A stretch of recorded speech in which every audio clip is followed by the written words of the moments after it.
But first, where would we be without jeans? Probably all wearing cords.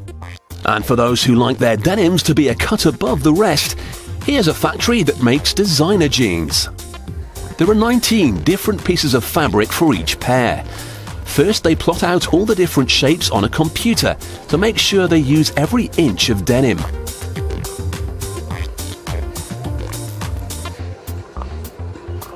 The pattern is printed on a huge sheet of paper for the cutters to snip around. All the pieces are coded to make sure an inside pocket doesn't end up getting stitched onto an inside leg.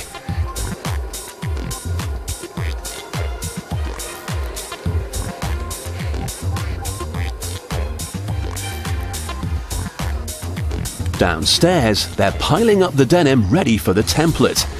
They cut between 20 and 40 layers at a time, depending on how thick it is. This lady takes her work very seriously. If the material isn't lying flat, the jeans will be botched. Once it's all straightened out, they put the pattern on top. Then they can get cutting.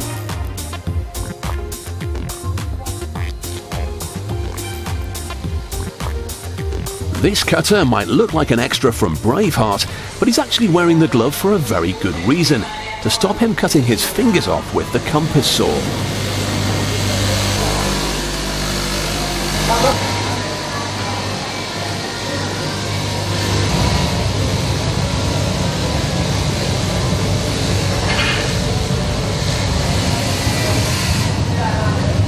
The cut denim is taken through to a noisy sewing hall, where around 300 people make up to 6,000 pairs of jeans a day. They'll use over 6 miles of denim and a staggering 750 miles of thread. That's nearly enough to stretch all the way from London to Madrid.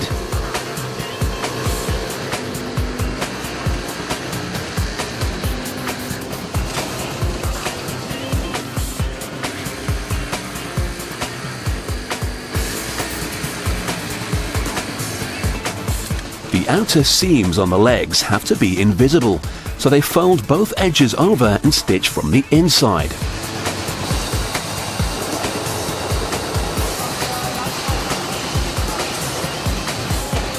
The jeans are handed from station to station, with some 25 people working on any individual pair.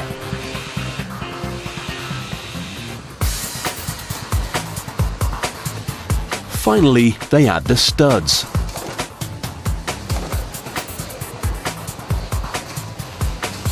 They have to sew the buttons on the old-fashioned way.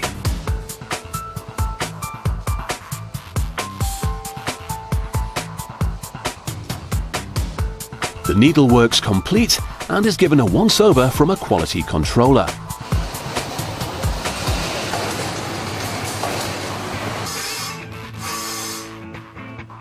These jeans are going to be given a distressed look.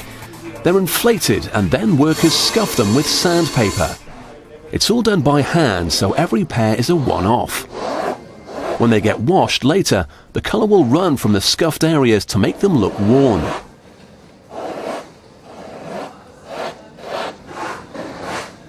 Believe it or not, this is actually the most expensive part of production.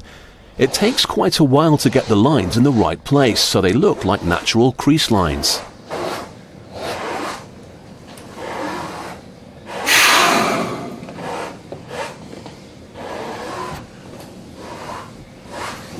The next step in making them look like well-worn classics is chemical treatment. They bleach them with potassium permanganate, which makes the dye fade without damaging the fabric.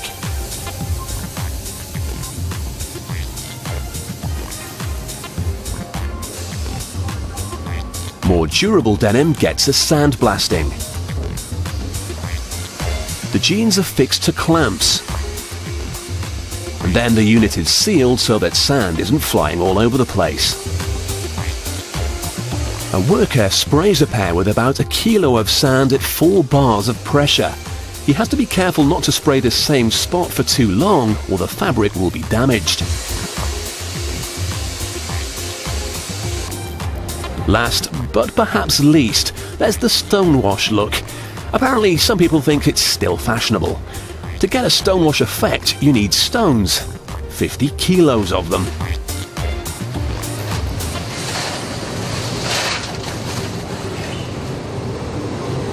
The batch goes through a 2-hour rinse cycle, and the denim takes a pummeling from the stones, removing some of the colour.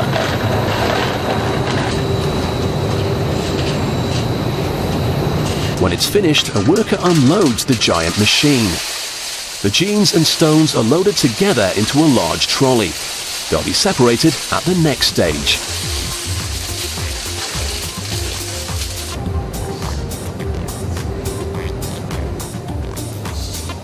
As the jeans are tipped out of the trolley, many of the stones are left behind.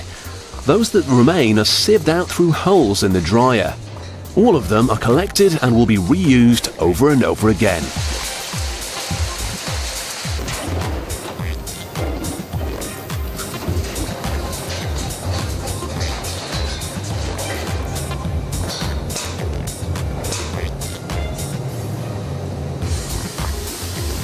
Finally, the jeans get pressed. Again, this is done by inflating them, but this time with steam. And at last, they're finished. Whether they've been distressed, bleached, or even stonewashed, they'll soon be hitting a high street near you.